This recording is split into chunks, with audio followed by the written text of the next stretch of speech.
क्या व्यक्ति डाउन होगा? और होगा डाउन? क्यों डाउन नहीं होगा? क्योंकि वो सीख चुका है, वो अभी औरों को सिखाएगा। तो उसका करते हुए कि एक टीचर के सामने स्टूडेंट आकर झुकेंगे जरूर। हालेलुया। आप बोलोगे एक स्टूडेंट आकर टीचर के सामने झुकेगा और टीचर डाउन हो जाएगा? क्या मेरी बात आपको समझ में आ रही है? तो लोग आज वचन का इस्तेमाल करते हैं कि मान लो ये एक जन आ गया। आज जैसे आज मेरी लाइफ की स्टोरी बताऊं, जब ये बात वो मुझसे बोल रहे थे इससे, तो मेरे प्रियो जब वो बात उन्होंने मुझे बोला कि देखो आज हम दोनों एक साथ में बढ़े और आज आप आगे चले गए, लेकिन मेरे लाइफ में सेक्रीफाइसेस थी। उन्होंने नौकरी नहीं छोड़ा, उन्होंने व्यभिचार करना, ये सब सब कुछ कामों पे वो चले रहे। और उनको लगा परमेश्वर मुझे चुना है, और वो नौकरी छोड़ने तक डरते रहे कि मैं नहीं छोड़ूंगा, क्या होगा। लेकिन मैं बताऊं, जब परमेश्वर ने चुना, यूहन्ना बपतिस्मा देने वाला जब सबको चुना, सब अपनी अपनी नौकरी फोकरी छोड़ के बैठ गए। प्रोफेट की पोस्ट, कोई पास्टर हो सकते हो, जो भी हो सकते हो, लेकिन प्रोफेट की पोस्ट सबसे हाई है।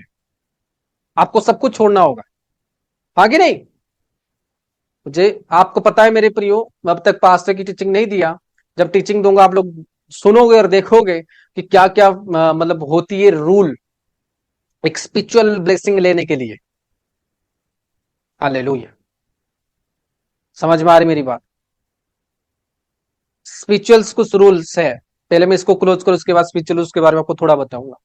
देखो, तो क्या हो, जब ये मुझे ये बात ये बोल रहे थे, मैंने उसको स्क्रिप्चर से निकाल कर बता दिया कि देखो, जितने लोगों को परमेश्वर ने चुना, किसी ने नौकरी किया मुझे बता दो।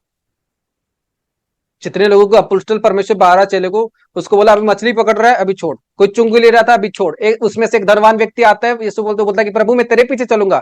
उसने कहा चल अपना सारा संपत्ति दान दे के आ। बोला नहीं दे सकता। उसने कहा धनवान व्यक्ति परमेश्वर के पीछे नहीं चल सकता, क्योंकि एक चीज आपको चाहिए, तो परमेश्वर या तो धन। उसने कहा अगर छोड़ नहीं सकते तो मेरी सेवा नहीं कर सकते। तो ये डर रहे थे। तो डर रहे थे, जब डर रहे थे मैं उनको सिखा रहा था, उनको ये बात लगी कि अपने आप को ऊंचा कर रहा है, और उन्होंने वचन को मेरे पास जैसे तीर मारते ना उस तरह तीर मार दिया। समझ में आ रही मेरी बात? लेकिन मेरी लाइफ कैसी थी? 1.5 लाख की नौकरी छोड़ दी, परिवार छोड़ दिया, सिटी छोड़ दिया, स्टेट छोड़ दिया, एवरीथिंग। सेक्रीफाइस के ऊपर सेक्रीफाइस, सेक्रीफाइस के ऊपर सेक्रीफाइस, माइनस के ऊपर माइनस। मैंने अपने आप को डाउन किया और इसीलिए परमेश्वर अप किया। हालेलुया। और उन्होंने अपने आप को डाउन नहीं किया, वो अपनी नौकरी को पकड़ रहे हैं, अपने डरते रहे। आज आप लोगों को क्या बोलोगे? आ जाओ परमेश्वर के पास।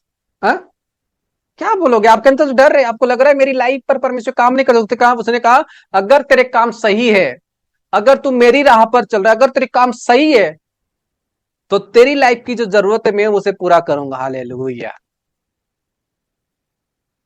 आपकी पैसों की, आपकी नौकरी की, आपकी ब्लेसिंग की, सारे काम परमेश्वर पूरा करेगा, अगर आप परमेश्वर की डायरेक्शन में अपने आप को नीचा कर रहे हो।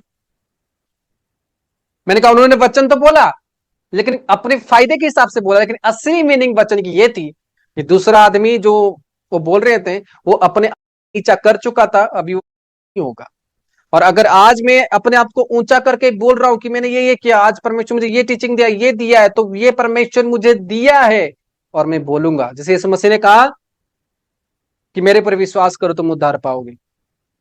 हालेलुया। क्योंकि वो परमेश्वर की आज्ञा को ले चुके थे, और इसके ऊपर ये लॉ लागू नहीं होगा, इसके ऊपर ये फॉर्मूला लागू नहीं होगा कि अगर ये अपने आप को ऊपर उठा रहा है और हम जाके उसके सामने नीचे हो गए तो ये व्यक्ति डाउन हो जाएगा और हम ऊपर उठ जाएंगे। नहीं, अगर इसके सामने आप नीचे नहीं होंगे तो आप ही नीचे चले जाओ, ये तो ऊपर ही जाए। परमेश्वर उसको चुना है ताकि ये और लोगों को टीचिंग प्रोवाइड कर सके, और लोगों को ज्ञान दे सके।